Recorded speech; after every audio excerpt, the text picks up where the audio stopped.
Magandang araw mga kababayan, at sa video nito ay panibagong housing ideas na naman ang isi-share ko sa inyo.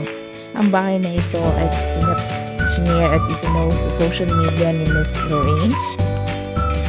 At siya ay nagtatanong kung sulit ba ang kwarto na itinagawa niya para sa kanya at sa kanyang nanay sa halagang 154,000 pesos. Kasama na ang lahat ng expenses, labor at materials. Ito ay dalawang kwarto na may sukat na 12 by 8 feet ang bawat kwarto. Gumamit din sila ng steel truss at corrugated roof sa bubong. At sa corrugated roof, sila ay gumastos ng 13,450 pesos. Sliding window naman ang ginamit nila sa bintana at ito ay may presyo na 4,000 kada isa at ang kabuuang gastos nila sa tatlong bintana ay 18,500 pesos.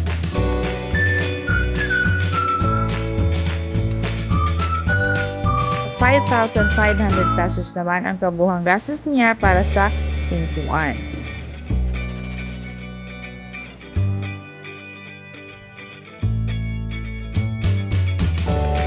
Ngayon, kung ikaw ang tatanungin, sulit ba ang 154,000 pesos para sa dalawang kwarto na may sukat na 12 by 8 feet?